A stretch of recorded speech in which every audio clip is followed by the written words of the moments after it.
আমি কথা বললে আমাকে নাকি দেখতে ভালো লাগে না, এটা শুনে আমি বড় হয়েছি। সবাই আছে না দাঁত বের করে হেসে ছবি তুলতো, তো আমার বেলায় সবাই বলতো যে তুই মুখ বন্ধ করে রাখিস। তখন হেসে উড়াই দিল। যখন আমি ডে বাই ডে বড় হতাম তখন নিজের প্রতি ওই জিনিসটা ফিল হতো যে সামহাও আমি কি কথা বললে আসলে দেখতে খুবই খারাপ লাগে, আর এটা চেঞ্জই করতে হবে। বোটক্স ফিলার পিলিং এর যুগে এভাবে সিম্পলি এত সাহস নিয়ে কিভাবে? আসলে এই ফেসটার জন্যই আজকের আমি, আমার কাছে যা মনে হয় আসলে বাহ্যিক সৌন্দর্য কোনো ম্যাটারই করে না, তুমি যদি নিজেকে নিয়ে নিজে কনফিডেন্ট হও।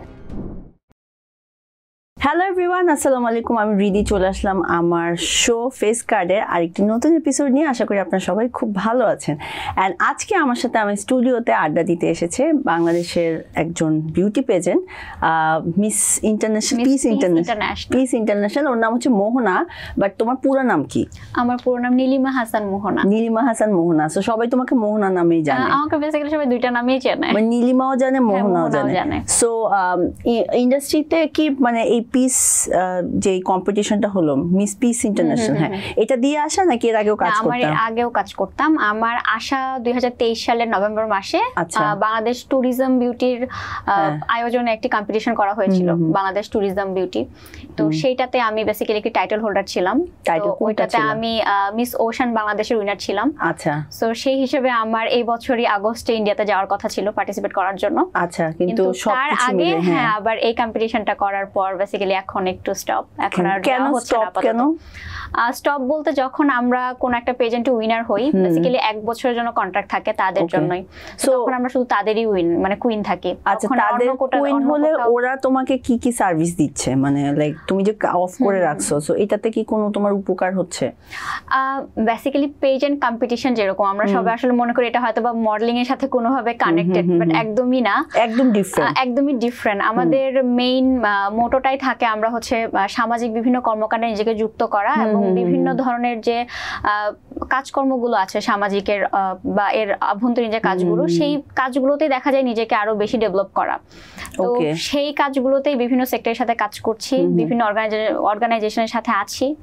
তো এখন আপাতত ওগুলোই করা হচ্ছে এবং নিজেকে আরো দেখা যায় ফিউচার লিডার হিসেবে তৈরি করার জন্য আসলে প্রিপারেশন নিচ্ছি। অনেকেই মনে করে যে বিউটি পেজেন্ট মানেই হচ্ছে মডেলিং এর সাথে কানেক্টেড। মডেলিং মানে লাইক অনেকেই আবার নামও এরকম মানে পার্টিসিপেট করে যে আমি তো সুন্দর, আমি তো ফিগার আছে, আমি কেন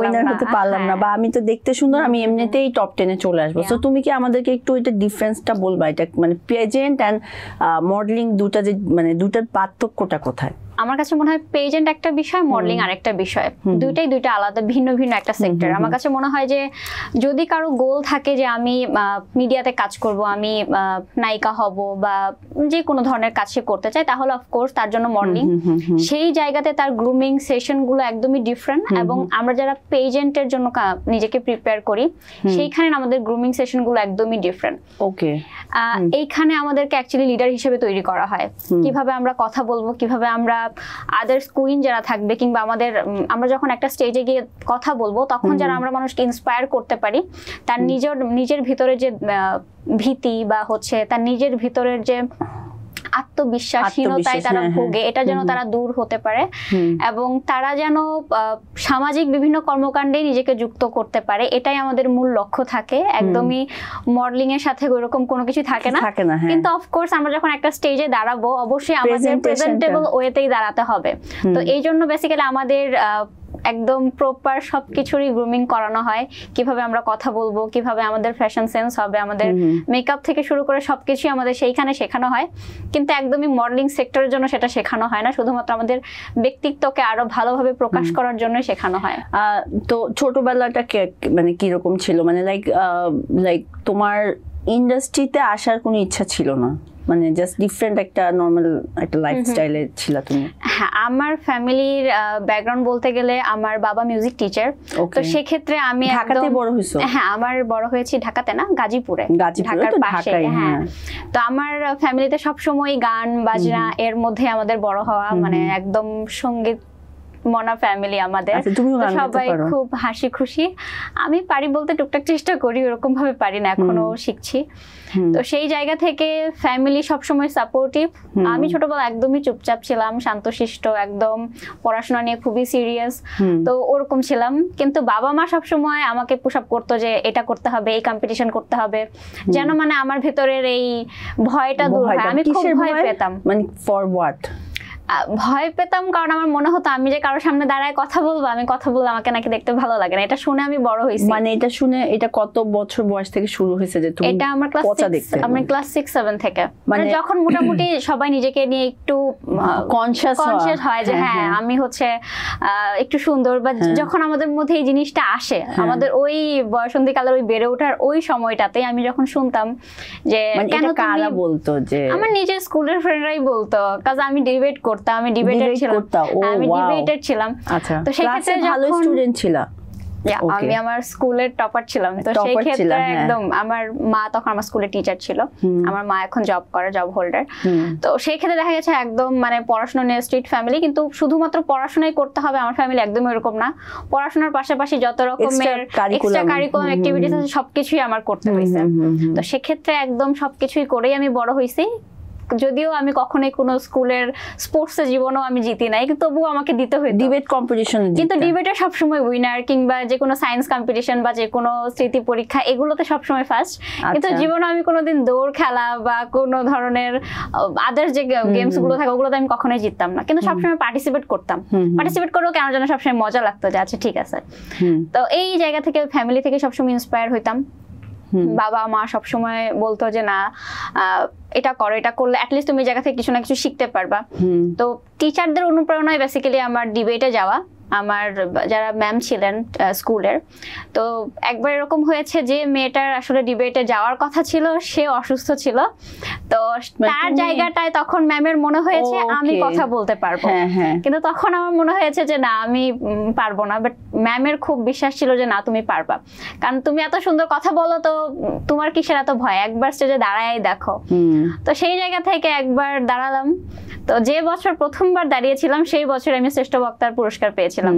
তো এই ক্লাস 7 থেকে আমার শুরু হয়েছিল ডিবেট কম্পিটিশনে। সব জায়গায় যে হীনমন্যতায় ভোগা, যে আমি দেখতে মানে ভালো না, এটা কিভাবে মানে তোমার মাথায় কিভাবে ঢুকলো? যে ফ্রেন্ডরাই বলতো 6-7 থেকে, তারাই মানে ওরাই বলতো যখন আমরা ছবি তুলতাম বা সবাই আছে না দাঁত বের করে হেসে ছবি তুলতো, তো আমার বেলায় সবাই বলতো যে তুই মুখ বন্ধ করে রাখিস। তো ব্যাপারগুলো মানে তখন হেসে উড়াই দিল। যখন আমি ডে বাই ডে বড় হতাম তখন নিজের প্রতি ওই জিনিসটা ফিল হতো যে সামহাও আমি কি কথা বললে আসলে দেখতে খুবই খারাপ লাগে, আর এটা চেঞ্জই করতে হবে। ঠিক আছে তাও না হয় করব একটা সময় গিয়ে, কিন্তু মানুষের এটা এইভাবে তো বলার কিছু নাই। এটা কি তোমার মানে কন্টিনিউয়াস সব সময় তোমাকে বুলি করা হতো এটা বড় হওয়া পর্যন্ত? থাকে না একটা সময় যে আসলে সবাই যে করতো তা না, স্পেসিফিক কিছু পার্সন যারা আপনাকে দেখতে পারবে না কিংবা যাদের মনে হবে যে আপনার থেকেও বেটার, তো ও কিছু না কিছু বলে আপনাকে ডাউন করানোর চেষ্টা করবে। আমার মনে হয়েছে ওই কিছু পার্সনরা সবসময় আমাদের আশেপাশে থাকে, এটা সব বয়সেই থাকে।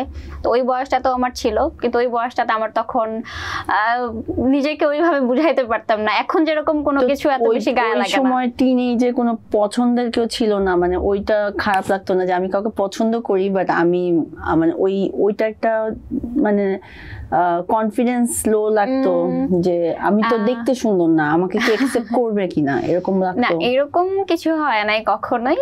আমি সব সময় মেয়েদের সাথে আমার বেশি ফ্রেন্ডশিপ ছিল, ছেলেদের সাথে আমি খুবই, আমি বললাম না মানে আমি এত বেশি চুপচাপ ছিলাম আর এত মানে শাই প্রকৃতির ছিলাম। হ্যাঁ, তো আমার যে কোনো ছেলে ফ্রেন্ড থাকবে স্কুল লাইফে আমার কোনো ছেলে ফ্রেন্ড ছিল না। স্কুল কলেজে আমার ছেলে ফ্রেন্ড হয়েছে ইউনিভার্সিটিতে ওঠার পর। ওকে। তো আর আমার বাবা মা এত বেশি আমার সাথে ফ্রেন্ডলি, তো আমার মা সবসময় বলতো যে তুমি একা ভাই বোন না, আমার ছোট একটি বোন আছে। আচ্ছা। আমার মা সবসময় বলছে যে রিলেশন করতে হয় সবসময় পছন্দের মানুষের, এই ব্যাপারটা আসবে ইউনিভার্সিটিতে যাওয়ার পর, কারণ এখন তুমি যে বয়সে আছো এরাও সেম বয়সের, তো দেখা যাবে কিছুদিন পরে জিনিসগুলো থাকবে না। তুমি হয়তো কলেজে অন্য জায়গায় গেলা, তারা যদি না যায় তখন তো তোমরা আর হবে না এই বিষয়গুলো। তো এই বয়সে এটা করবো না, তাহলে কষ্ট পাবা। তো ওই বিষয়টাই আসলে ব্রেনে একভাবে ঢুকে গেছিল যে না এই বয়সে আসলে এটা করা যাবে না। তো এই জন্য স্কুল কলেজে কোনো কিছু হয় নাই। তো পরবর্তীতে এটা হয়েছে ইউনিভার্সিটিতে ওঠার পর। আর ইউনিভার্সিটিতে ওঠার পরে আসলে এর আগে অনেক কিছু লাইফে অ্যাচিভ করে ফেলছিলাম, বিভিন্ন ডিবেট কম্পিটিশন বা আদার্স যেগুলো অ্যাক্টিভিটিস। তো এই জায়গাগুলোতে উইনার হওয়ার পর এত বেশি ভালোবাসা আসলে পেয়েছি, তখন নিজের প্রতি কিছুটা আসলে আত্মবিশ্বাস এমনিতেই জন্মে। ইন্ডাস্ট্রিতে কিভাবে মানে এই কনফিডেন্সটা কোথা থেকে আসলো যে আমার ইন্ডাস্ট্রিতে আমিও মডেল হতে পারবো বা আমিও একটা সুন্দর ফেস হতে পারবো? এটা কি এটা কিভাবে আসলো? আমার ইন্ডাস্ট্রির প্রতি কি বলবো, আমার কোনো এক্সপিরিয়েন্স ছিল না যে এখানে কিভাবে আসে। কত সালের এটা? 2023 সালের নভেম্বরে, আচ্ছা, মানে 24-এর একটু আগে। আমার ইউনিভার্সিটির ফ্রেন্ড, তো তখন একটা কম্পিটিশনে এরকম যেটা বললাম যে বাংলাদেশ ট্যুরিজম বিউটি থেকে যে কম্পিটিশনটা অর্গানাইজ করা হয়েছিল, তখন আমার ফ্রেন্ড আমাকে বলে যে এরকম একটা কম্পিটিশন, তো তুই হচ্ছে এটা অ্যাপ্লাই কর। মানে ও নিজে থেকেই বললো? হ্যাঁ, ও নিজে থেকেই বললো, কজ ও হচ্ছে ওই অর্গানাইজেশনের সাথেই কাজ করে। তো তখন বললো যে ওরা তো এরকম ধরনের মেয়ে খুঁজতেছে, তো এটা বেসিক্যালি ওইরকম না, তুই তো ভালো কথা বলি, যেহেতু ডিবেট করিস, তো ওরা এমন মেয়ে চাই যে মেয়েটা ভালো কথা বলতে পারবে। ওকে, তো আচ্ছা ঠিক আছে তাহলে যাই। পরে একদম ন্যাচারাল সিম্পল। তুমি আজকে অনেক সিম্পল আসছে। আমি একটু আগে আমাদের যে আরেকজন গেস্ট আসছিলাম ওকে বলতেছিলাম যে লাইক ওর কাছে শিখো যে মানে কতটা সিম্পল হতে পারে। মানে একটা বিউটি পেজেন্ট উইনার সে, কিন্তু খুবই সিম্পল ভাবে সে স্টুডিওতে আসছে, ওর ইন্টারভিউ হবে, ওকে নিয়ে একটা এপিসোড হচ্ছে, খুবই সিম্পল ভাবে সে আসছে।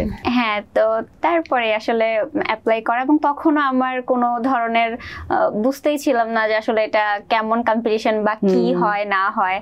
যখন আমার ফোন আসে, আমি সিলেক্ট হই, তখন হচ্ছে আমার অনলাইন একটা ইন্টারভিউ হয়। অনলাইন ইন্টারভিউ হওয়ার পর তখন আমাদের টপ 50 জন মেয়ের একসাথে গ্রুমিং শুরু হয় অনলাইনে। আমাদের অনলাইনে মেবি 15 দিন গ্রুমিং হয় এবং অফলাইনে 1 মাস। তো অনলাইনের গ্রুমিং থেকে আমি বুঝতে পেরেছি যে আসলে আচ্ছা এটা এরকম কম্পিটিশন। তখন আমার মনে হয়েছে, আমরা তো টিভিতে দেখতাম মিস বাংলাদেশ, এরকম লাক্স, চ্যানেল আই সুপারস্টার, তো তখন এগুলো দেখাতো চ্যানেল আইতে। তখন মনে হয়েছে আচ্ছা আমি যদি কিছু একটা হতে পারি তাহলে তো নিজেকে দেখতে অনেক ভালো লাগবে। হবই যে এরকম কোনো কিছু না, জাস্ট ভেবেই তখন ভালো লাগছিল, আমিও মনে হয় এরকম একটা জায়গায় পার্ট হতে পেরেছি, এটাই তো অনেক। তো সেই জায়গা থেকেই পরে গ্রুমিং সেশন হওয়া, এরপর টপ 50 থেকে টপ 30, টপ 20, তারপর টপ 12 আমরা স্টেজে উঠি, এবং টপ 12 থেকে যখন 4 জনকে উইনার করা হয়, এবং 4 জনের মধ্যে আমি একজন, এবং এরপরে অর্গানাইজেশনের সাথে যুক্ত হওয়া, এবং অর্গানাইজেশনের আমার যে ন্যাশনাল ডিরেক্টর প্রিয়তি ইফতেখার আপু, উনি আমার এই 1-1.5 বছরের টোটাল গ্রুমিং সেশন সবকিছুই করিয়েছে। এবং আমার নিজের প্রতি যতটা আত্মবিশ্বাস আগে ছিল না, এই কম্পিটিশনের পরগুলোতে আসলে এমন ভালো ভালো মানুষের কাছ থেকে আমি শিখেছি, তাদের দেখেছি, তো তখনই তারা আমাকে বুঝিয়েছে যে আসলে বাহ্যিক সৌন্দর্য কোনো ম্যাটারই করে না, তুমি যদি নিজেকে নিয়ে নিজে কনফিডেন্ট হও। তো এটাই বেসিক্যালি আমার আশার। লাইক যখন তুমি প্ল্যানিং করছিলে আসবা, তখন কোন ইনসিডেন্ট হয়নি যে লাইক না মানে একটা ফ্রেন্ড বলতেছে তো যা, কিন্তু অন্য ফ্রেন্ড বলে না তুই যাইস না, খামাখা ঝামেলা হতে পারে, এরকম? না, আমার ফ্রেন্ড খুবই কম, মানে আমার ইউনিভার্সিটিতেও 3-4 জনই ফ্রেন্ড। হ্যাঁ, ইন্ডাস্ট্রিতে তেমন কোনো ফ্রেন্ডই নাই, মানে কারোর সাথে মিশো না? না, আমার সবার সাথে হাই হ্যালো, এই যে কাজে গেলেই দেখা হয়, হ্যাঁ, কিংবা সোশ্যাল মিডিয়াতে হাই হ্যালো, অতটুকুই। আড্ডা দেওয়া বা কাজের পরে গিয়ে কোথাও বসা একদমই না। আচ্ছা, তো এই জন্য ওই কিছু শুনতে হয় না। আমার মনে হয় আমি যত কারোর সাথে বেশি মিশবো, বেশি সার্কেলে যাব, একজন ভালো বলবে আরেকজন খারাপ বলবে, মন খারাপ হয়ে যাবে, তার থেকে একা থাকি ভালো থাকি। বাট এরকম হয় না যে ইন্ডাস্ট্রিতে ইন করার পরে লাইক ফেস নিয়ে মানে কেউ বুলি করছে বা ফেস নিয়ে ফেস শেমিং, যেটা ফেস শেমিং এর মধ্যে পড়ছো, এরকম কখনো হয়নি? হ্যাঁ, তো ওই যে রিসেন্টলি হলো, আমি উইনার হওয়ার পর আমার যখন প্রেস কনফারেন্স হলো, আমার ক্রাউনিং এর পরেই আমার ফেশিয়াল স্ট্রাকচার বা সবকিছু নিয়ে খুব বাজে কমেন্ট আসছিল, এবং সেইখানেও আসলে এটাও ভালো লেগেছে যে কেউ বাজে বলছে, আবার কেউ আমার সাপোর্টেও বলছে। তো তখন আসলে এখন তো মনে হয় যে আমি একটু বড় হয়ে গেছি, আসলে নিজেকে বুঝাতে পারি যে না, ওই মানুষটা আসলে এরকম ভাবে সে দেখছে বিধায় যে আমি এরকম তা না। তো তার সেন্সে যে আসলে যে যেমন, আমার কাছে মনে হয় সে অন্য কেউ তেমন ভাবেই দেখে। এখন কিসে পড়তেছো? ইউনিভার্সিটিতে পড়া শেষ? না, আমার ফাইনাল ইয়ার চলছে। আমি ইঞ্জিনিয়ারিং করছি। University? Northern University Bangladesh. Okay. যখন তুমি কাজ স্টার্ট করলা, এই যে মানে বোটক্স ফিলারের মানে যুগে, বোটক্স ফিলার পিলিং এর যুগে, তুমি এভাবে সিম্পলি এত সাহস নিয়ে কিভাবে মানে কাজ করতেছো, এইটার রহস্য কি সেটা আমাকে একটু বলো। আমার মনে হয় এটার মধ্যে আসলে রহস্যর কোনো কিছুই নাই। আমি যে সবার সাথেই কাজ করছি, সবাই আমাকে পছন্দ করছে বা চুজ করতেছে, আমাকে সিলেক্ট করতেছে, ব্যাপারটা তাও না। যাদের মনে হচ্ছে আমি এই জায়গার জন্য ক্যাপেবল তারা আমাকে চুজ করছে, আমি সেসব ব্র্যান্ডের সাথে কাজ করছি। ব্র্যান্ড থেকে কখনো এরকম কিছু আসে যে না ওকে তো নিব না? আমার লাস্ট একটা শুটে এরকম শুনছিলাম যে হচ্ছে কোরিওগ্রাফার যিনি আমাকে চুজ করেছিলেন, তো ওইখানকার ফটোগ্রাফার নাকি বলেছিল যে এই মেয়েটা তো দেখতে অত বেশি সুন্দর না, একে না নিলেও হয়। সে ব্র্যান্ডের ওনারকে বলেছিল। আচ্ছা। বা তখন আবার ব্র্যান্ডের ওনার বলেছিল যে ওই চেহারা নিয়ে যদি যতটুকু জিনিস উইন করতে পারে তাহলে আমার ব্র্যান্ড সেখানে কিছুই না। তো তখন সেখানে নিয়েছে। এটা আমি অনেক পরে শুনেছি। তো মানে এরকম প্রায় শোনা হয়। এটা তখন কনফিডেন্স কি লো হয়ে যায় না? এখন আর বেসিক্যালি হয় না। এখন আমার মনে হয় আগে হতো। আমার মনে হয় কান্না করতাম, আমি অনেক কান্না করতাম একটা সময়, বাট এখন আর কান্না করি না, এখন হাসি। কিন্তু যখন তোমার কাছে মনে হতো যে ফেস নিয়ে এরকম করছে, তাহলে মানে সবার মানে থাকে না অনেক সময় কিন্তু মানুষ পজেসড হয়ে যায় যে ঠিক আছে ওকে ফাইন আমি সব চেঞ্জ করে ফেলবো, এরকম কখনো আসে না যে আমার চেঞ্জ করতে হবে? ঠিক আছে আমার তুমি অনেক সুন্দর দেখতে, ট্রাস্ট মি, তুমি অনেক সিম্পল, লাইক ওই যে বাহ্যিক সৌন্দর্য আসলে ম্যাটার করে না, তুমি ভিতরে মানুষটা কিরকম সেটাই ম্যাটার করে। এন্ড তুমি অনেক কনফিডেন্স যে তুমি আজকে লাইক একদম সিম্পল ভাবে আসছো। নর্মালি আমার স্টুডিওতে এত সিম্পল ভাবে আসে না, মানে লাইক ফেস কার্ডে বা ডাঙ্গুলিতে যারাই আসে অলওয়েজই লাইক একটু ভালোভাবে মানে সেজে গুজে ভালোভাবে, মানে আমি সেজে গুজে, মানে তোমার এই কনফিডেন্সটা অনেক আমার কাছে ভালো লাগছে। ওই সময় কি তোমার কাছে মনে হয়েছে যে আমার একটু চেঞ্জ হতে হবে, লাইক ওকে ফাইন আমি তাহলে কাজ করতেছি, আমাকে সবাই এরকম করতেছে, আমি আর কানবো না, আমি এখন চেঞ্জ চাই, তাহলে আমি ডাক্তারের কাছে চেঞ্জ হয়ে আসি? আচ্ছা, এটার পিছনে একটা ঘটনা আছে। আমার যখন ক্লাস 9-এ পড়ি, আমি 9-10-এ, তো তখন আমার আব্বু আমাকে ডক্টরের কাছে নিয়ে গেছে যে হচ্ছে চেঞ্জ, মানে আমার ব্রেসেস করাবো। হ্যাঁ, তো সামহাও হয়তো আমার 2-3 বারই ডক্টরের কাছে যাওয়া হয়েছে, বাট সামহাও হচ্ছে বা হবে না, আচ্ছা ঠিক আছে কিছুদিন পরে করি, আবার মন ভালো হয়ে গেছে, আবার আচ্ছা একটু পরেই করি, মানে এরকম হয়েছে। আচ্ছা এসএসসি এক্সামের পরে ব্রেক আছে, ওই টাইমটাতে করব। ওকে, আবার দেখা গেল তখন ভর্তি হয়ে গেলাম কলেজে, এরপর আবার করোনা, মানে সবকিছু মিলাই আবার হয় নাই। তো তখন একবার আমার মনে আছে কোন একটা বিষয় নিয়ে এরকম একটা ফ্যামিলিতে কথা উঠেছিল যে বাবা মা দুইজনই শহরে থাকে, এরকম ভালো জব করে, অথচ মেয়ের এখনো মেসেজ করাচ্ছে না, একটা বয়সের পরে গিয়ে তো এটা অনেক টাইম লেগে যাবে, তখন তো বিয়ে টিয়ে দিতে অনেক প্রবলেম হবে, কেউ তো এইভাবে পছন্দ করবে না। তো এই কথাগুলো যখন আমি শুনছিলাম আমার খুবই খারাপ লাগছিল। আবার আমার মনে হয়েছিল যে যেহেতু আমি নিজেকে একজন ফিউচার লিডার হিসেবেই দেখতে চাচ্ছি বা এমন কিছু একটা করতে চাই যেন মানুষ আমাকে দেখে ইন্সপায়ার হয়, তো সেই দিন আমার মনে হয়েছে বিয়ে তো দূরের কথা, বিয়ে পরে আমি এই চেহারা নিয়ে কিছু একটা করব, যতদিন না করতে পারবো ততদিন আমি চেহারার মধ্যে হাত দিব না, আমি কিছু চেঞ্জ করব না। মানে তুমি চাইলেই তুমি বেস লাগে, বেসিস লাগে, ওকে ফাইন আরো মানে অ্যাট্রাকটিভ হতে পারো, তুমি অ্যাট্রাকটিভ, ডেফিনেটলি তুমি অ্যাট্রাকটিভ, বাট মানে আরো মানে থাকে না অনেকে একদম পিলিং করে তো একদম গ্লোয়িং হয়ে যায়, একদম বোটক্স টোটক্স করে, বাট এরকম কখনো অফার আসে না? অনেক অ্যাসথেটিক ক্লিনিক থেকে আমি আই এম শিওর যে তোমার কাছে এরকম অফার আসে। হ্যাঁ, আমার অলরেডি অনেক নক আসছে যে আপু আসেন ঠিক করে দেই সব, হ্যাঁ আপনাকে দিয়ে আমাদের বিজনেস নক করছে, একবার ভিজিট করে যান। তা মনে হয় না আসলে এখানে পেয়ারের দরকার নাই, তখন দেখা যাবে কিছু একটা ট্রিটমেন্ট বাজে হইলে আমি কিছু বলতে পারবো না। তোমার ছবি অনেক সুন্দর আসে। হ্যাঁ, ইভেন আমি লাস্ট 2টা অ্যাওয়ার্ড দিতেছিলাম। কেমন লাগে তখন দেখতে যে আমাকে অনেক সুন্দর লাগতেছে, মানে আমি আসলে যেভাবে মানুষ আমাকে বলতো বা বুলি করতো অ্যাকচুয়ালি আমি এরকম না, তখন কিরকম লাগে? আমার ছোটবেলা থেকে ছবি অনেক সুন্দর আসতো, মানে যখনই ক্যামেরা ফেস অনেক সুন্দর, হ্যাঁ, তো তখন সবাই বলতো যে ওর ছবি অনেক সুন্দর আসে। তো তখন আবার আমার একটা টিচার বলেছিল যার মন সুন্দর তার ছবি সুন্দর আসে। অবশ্যই, হ্যাঁ। তো এটা আমি খুব বিশ্বাস করতাম, তখন আমি বলতাম যে তোদের থেকে আমার মন সুন্দর, এই জন্য আমার ছবি ভালো আসে। তো তখন আসলে হইছে না যে এমন কিছু শুনতাম, তখন মনে হয়তো একটা ভালো কথা বলে মজার ছলে সেটা আবার ভুলে যেতাম। যদি তুমি ইন্ডাস্ট্রিতে না আসতা বা বিউটি পেজে না আসতা, তাহলে তোমার ক্যারিয়ারটা কোথায়? এখন তো তুমি পড়াশোনা করছো, যেহেতু তুমি ফাইনাল ইয়ার আছো, বাট তারপরে মানে প্ল্যানটা কি থাকতো? এখন তো একটা প্ল্যানে আছো, বাট আদার যদি মানে তুমি ইন্ডাস্ট্রিতে না আসতা তাহলে প্ল্যানটা কি হতো? আমার বিজনেসের দিকেই মেইনলি ফোকাস ছিল। আমার এছাড়া এখনো বর্তমানে বিজনেস আছে, আমি চাইনিজ প্রোডাক্ট ইম্পোর্ট করি। তো সেই জায়গা থেকে আমি কখনোই চুপচাপ যে বসে থাকছি এরকমও হয় না। চাইনিজ প্রোডাক্ট মানে তুমি কত বছর বয়স থেকে? তুমি তো ছোট অনেক। হ্যাঁ, জাস্ট 1.5 বছর হবে। আমি এর আগে জবও করেছি। ওকে, সো মানে লাইক চাইনিজ প্রোডাক্ট সেল করার জন্য যে অ্যামাউন্টটা এটা কিভাবে অ্যারেঞ্জ করছো? বিকজ তুমি অনেক ছোট। হ্যাঁ, আমি বলছি আমার জাস্ট ইউনিভার্সিটি শুরুর পরে থেকে আমি ইউনিভার্সিটির অ্যাডমিশন নিয়ে কাজ করতাম, তো সেখান থেকে আমার একটা অ্যামাউন্ট আসতো। আমার জব করতে পার্ট টাইম। হ্যাঁ, আবার এরপর আমার পার্ট টাইম জব ছিল, তো সেখানে আমি তাদের ভিডিও এডিটর ছিলাম। তো সেখানে প্রায় 7 মাস আমি জব করেছি। এডিটিংও পারো? ভাই রে ভাই, তুমি তো ট্যালেন্টেড ভাই। তো সেই জায়গাগুলো থেকেই যে বেতনগুলো পেতাম, তো আমার দেখা যেত আমি যখন বাবার হাতে যে টাকাগুলো দিছিলাম আমার বাবা খরচই করা নাই। তো এই যখন জব টব নিয়ে অনেক হ্যাসেল হচ্ছিল, প্রাইভেট ইউনিভার্সিটি আমাদের প্রায় সপ্তাহে 4 দিন 5 দিন ক্লাস থাকে, অনেক প্রেশার থাকে। তো বাসা থেকে তখন একটু বকা দিচ্ছিল যে কেন তুমি জব করছো। তো তাদের এটা বুঝাইতে পারছিলাম না যে টাকার জন্য করছি না, আমার স্কিল লাগবে।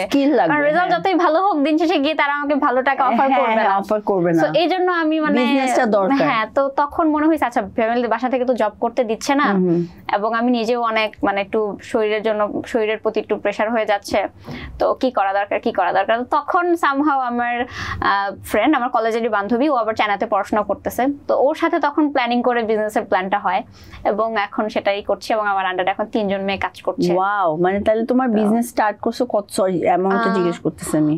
স্টার্ট করছি 24 সালের মাঝামাঝিতে। সবাই তো জিজ্ঞেস করে ভিউ ফলোয়ার কত, মাসিক আয় কত। আমি তোমাকে জিজ্ঞেস করছি বিজনেস স্টার্ট করছো কত টাকা দিয়ে? 12,000। এখন বলা যাবে না। বলা যাবে না, লাইক লাখ 5-6 লাখের মতন তো হবে, আরো বেশি হবে। না এরকমই। ওয়াও। সো এই বিজনেস এখন তুমি 3 জন মেয়ে তোমার আন্ডারে কাজ করতেছে।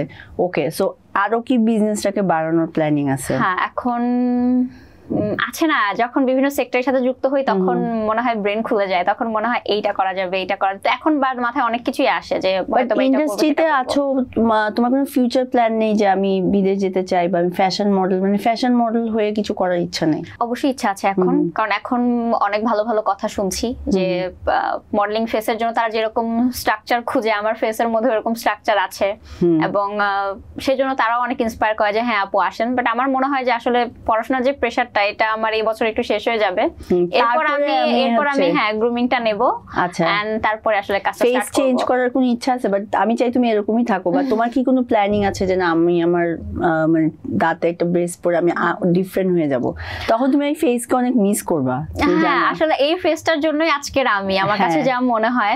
তো বাট আছে না, দিন শেষে আমার মনে হয় যে প্রত্যেকটা মানুষের জীবনেই কিছু না কিছু একটা জিনিস থাকে। ছোটবেলা থেকে যখন একটা শুনে বড় হই তখন মনে হচ্ছে আচ্ছা আমি নিজেকে ওইভাবে একদিন দেখবো, বাট মনে হয়েছে সেটা আমি অন্যের কারো কথাই দেখবো না।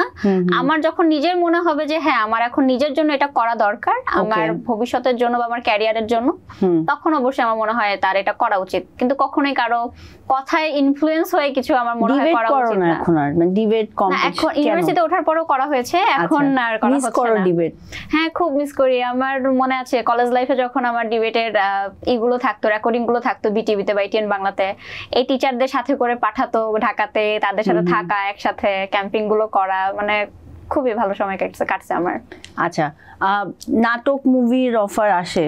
আমার 2-1টা নাটকের অফার আসতেছিল, বাট আমি কনফিডেন্স পাচ্ছিলাম না। না ওইভাবে পাচ্ছিলাম না, মনে হচ্ছে আমি এখনো প্রিপেয়ার না। আমাদের তো এখন আসলে পরিবেশ অনেক চেঞ্জ হয়ে আসতেছে, নারীবাদী যে ব্যাপারটা, ফেমিনিজমটা কিন্তু কমে আসতেছে, বিকজ সিচুয়েশন, আশেপাশে সিচুয়েশন নট লাইক আগের মতো। হ্যাঁ, তো এটাকে তুমি কিভাবে দেখো? আমার কাছে মনে হয় আসলে ডে বাই ডে আমরা নিজেকে নিয়ে যতটা না মাথা ঘামাই, অন্য কারো লাইফস্টাইল নিয়ে বেশি মাথা ঘামাই, বেশি দেখি। তো আমার মনে হয় এই জায়গাটা থেকে আসলে আমাদের অফ করা উচিত। কে কি করছে সেটা তাদের ব্যক্তি স্বাধীনতা, আমার মনে হয় প্রত্যেকেরই নিজেদের লাইফের একটি বাউন্ডারি সেট করে দেওয়া উচিত। তো এটা আমার মনে হয় বর্তমানে আসলে একদমই নাই। তো এই জন্য দেখা যায় যে কেউ আসলে যে কারো লাইফ নিয়ে, তার একদমই পার্সোনাল লাইফ নিয়ে কোনো কিছু বলে ফেলছে। তোমার এটাকে কিভাবে দেখো যে এই যে অনেক ক্রিঞ্জ টাইপের ভিডিও ভাইরাল হয়, অনেকে ভাইরাল হচ্ছে, লাইক এই যে কেক পট্টি বলে এটাকে, কেক পট্টি, হ্যাঁ মিরপুরে। সো এখানে অনেকেই মহিলারা যাচ্ছে, কেক নিয়ে বসতেছে, মানুষ অনেক ভিড় করতেছে ওদের দেখার জন্য, অনেকে নেচে নেচে কেক বিক্রি করতেছে, পুরা আগারগাটা কেক পট্টি হয়ে কেকে ছড়াছড়ি। সো এই যে একটা নেগেটিভ ভাইরাল, এইটাকে কিভাবে দেখতেছো? আমার কাছে মনে হয় এটা খুবই বাজে একটা ট্রেন্ড হয়ে গেছে আমাদের বাংলাদেশের জন্য। বাংলাদেশ আসলে কখনোই আমি কি পারি এটা জিজ্ঞাসা করে না, কে কি পারে আমাকে ওটা পারতে হবে, ওটাই পারতে হবে। হ্যাঁ, ও কেক বিক্রি করতেছে, ওরা তো টাকা লাভ হচ্ছে, আচ্ছা আমারও এটা শিখতে হবে, আমারও ওইখানে যায় বসতে হবে, ওর জায়গাটা দখল করতে হবে। কিন্তু আমারও যে নিজের মধ্যে অন্য কোনো আদার স্কিল থাকতে পারে, এটা নিয়ে কেউ মাথায় ঘামায় না। আমার মনে হয় এই জায়গা থেকে একটু বের হয়ে আসা উচিত, এবং মিডিয়াতে যারা কন্টেন্ট গুলো বানায়, আমার মনে হয় পজিটিভলি যে যত বেশি বানাবে, নতুন নতুন জিনিসের ভিডিওস গুলো যখন তারা মেক করবে বা মানুষদের জানাবে, তখনই মনে হয় মানুষ বুঝবে যে না কেকই বিক্রি করতে হবে। যখন আমার মনে হয় ঘুম থেকে ওঠার পর যখন কেকের ভিডিওস দেখি, আমার মনে হয় তখন শুধু কেকের ভিডিওসই আসে, বমি আসে না তখন। হ্যাঁ, তখন শুধু কেকই সেল করতেছে, মনে হয় হ্যাঁ এটা এখন আমাদের জাতীয় খাবার হয়ে গেছে। আবার এরপরে গিয়ে মনে হয় যখন যে কি বলবো, যখন যেটা ভাইরাল সবাই তখন সেটাই করে। মানে কেন ভাই, আমার মনে হয় তুমি অন্য কিছু করো, ও এটা নিয়ে ভাইরাল হয়েছে বলে তোমারও এটা করতে হবে, এমন তো কোনো কথা না। তো এটাই আমার মনে হয় যারা আসলে এসব ভিডিও বা কন্টেন্ট গুলো বানায়, এক টাইপের কন্টেন্ট সবাই প্লিজ বানাবেন না, একটু ডিফারেন্ট কিছু আপনারা ট্রাই করবেন মানুষকে দেখানোর। কারণ মানুষ তা না হলে দেখা যাবে শুধুমাত্র যেটা দেখতেছে ওটাই শিখতেছে, তাদের স্কিল আর তাদের আসলে ডেভেলপমেন্টে কোনো কাজেই আসবে না। সো আমাদের মানে আমার শোতে একটা র্যাপিড ফায়ার থাকে, অনেক সিম্পল অনেক সিম্পল। আচ্ছা, তো আমি তোমাকে কোশ্চেন করবো, তুমি অ্যান্সার দিবে এই আর কি। সো যদি তোমার একটা সুপার পাওয়ার থাকতো সেটা কি হতো? সুপারম্যান হতে চাইতাম। সুপারম্যান হয়ে কি করতে? তখন যেখানে যাইতে পারতাম, যেখানে মন চায় যেতে পারতাম। আচ্ছা, তোমার একটা লুকানো প্রতিভা যেটা কেউ জানে না, সেটা কি? আমি ছোটবেলায় অনেক ভালো নাচ করতাম। আচ্ছা, এখন নাচতে পারো? পারি, এখন করা হয় না। এখন যেহেতু আমার বাবা মিউজিক টিচার, তো গানটাই আসলে শেখাচ্ছে। আচ্ছা, তুমি গান পারো? টুকটাক। আমাদেরকে আজকে শেষে একটা গান দিয়ে শেষ করবো আমরা। আচ্ছা, তোমার সবচেয়ে বাজে অভ্যাস কি? আমার তেমন বাজে অভ্যাস নাই, বাজে অভ্যাস যেরকম কিছু থাকে ওরকম বুঝলে আমি চেঞ্জ করে ফেলি, এটা বাজে অভ্যাস। মানে সেটা কি নখ কামড়ানো বা লাইক সামথিং, মানে রাত জাগা বা? না, আমার অনেক তাড়াতাড়ি ঘুমানোর অভ্যাস। এটা এখন ইন রিলেশনশিপে আছো? হ্যাঁ, বলা যাবে না, সিক্রেট। আচ্ছা, সবচেয়ে অপছন্দের সেলিব্রিটি কে? বাংলাদেশ বা বাইরে হইতে পারবে, প্যারা নাই অ্যাকচুয়ালি। আমি নাম জানি না। ওই যে কিছুদিন আগে একটা মেয়ে ছিল না, কি যেন ভাইরাল হলো, কেমন চুল যেন, আমি ওই ভিডিও আসলে আমি ব্লক করে দিতাম। সেলিব্রিটি না, সেলিব্রিটি না, বাংলাদেশে এরাই সেলিব্রিটি। ওটা তো সেলিব্রিটি, তো বাংলাদেশে এরাই সেলিব্রিটি। আচ্ছা, যদি একটা পশু হতে পারতা তাহলে কোনটা হইতো? পেঙ্গুইন। পেঙ্গুইন কেন? তুই এত ডিফারেন্ট কেন? আচ্ছা, সবচেয়ে সুন্দর মানে বিশাল স্বপ্ন কি? জাস্ট আমি আমার বাবা মাকে হ্যাপি রাখতে চাই, কারণ তারা আমাকে সবসময় হ্যাপি রাখে। এক শব্দে যদি নিজেকে বর্ণনা করো তাহলে সেটা কি হতে পারে? মানে এক শব্দে নিজেকে ডিসক্রাইব করতে পারো। আমি ইলমা হাসান মোহনা, খুবই সাধারণ ঘরের সাধারণ মেয়ে। ওকে। আচ্ছা, যদি বয়ফ্রেন্ড থাকতো তাহলে হলো বয়ফ্রেন্ডের সাথে কি লং ড্রাইভে যেতে পছন্দ করতে, নাকি একটা বাসায় জাস্ট বসে গল্প করতে পছন্দ করতাম? অবশ্যই লং ড্রাইভে যেতে পছন্দ করতাম, মানে লাইক গান শুনতে লং ড্রাইভ। হ্যাঁ, তখন বাইরে গল্প করতাম। আচ্ছা, একা থাকতে পছন্দ করো না বন্ধুদের সাথে থাকতে পছন্দ করো? একা। একা কেন? এখন একা, মানে লাইক বাইরে গেলেও কোথাও যদি মনে হয় কফি খাবাসো, একা বসে? হ্যাঁ, আমার লাস্ট টাইম এরকম হয়েছে, আমি দুইটা কফি শপে যখন একা বসে কফি খাচ্ছিলাম, ইটস গুড। তখন সবাই উইয়ার্ড ভাবে তাকাচ্ছিল। ইভেন মানে ওইখানে যে মনে আছে কি বলে রেস্টুরেন্টের নাম ভুলে গেছি, ওইখানে একটা মেয়ে থাকে সব সময় ওদের, তো এসে বারবার জিজ্ঞাসা করছিল আপনার কোনো গেস্ট আসবে? আমি বললাম না। ওরা আপনি একা আসছেন? হ্যাঁ হ্যাঁ, একা আসতে পারে না কেউ। এখন ছেলেরা অনেক প্রেমের প্রস্তাব দেয়, মানে আমাকে দেয় না। দেয় না? তুমি চাও? আমি তো অবশ্যই চাই, কিন্তু কে চাইবে না? আচ্ছা, কোনটা প্রেফার করো, ফোন কল নাকি text message? Phone call. Phone call, message হ্যাঁ একটু, আমি টেক্সট লাইক করি। আচ্ছা, পাহাড় না সমুদ্র? লাস্ট কোশ্চেন আমার পাহাড়। পাহাড় কেন? পাহাড়ের উপর দাঁড়ালে বিশাল আকাশ দেখা যায়, আমার আকাশ দেখতে খুব ভালো লাগে। আকাশ পছন্দ।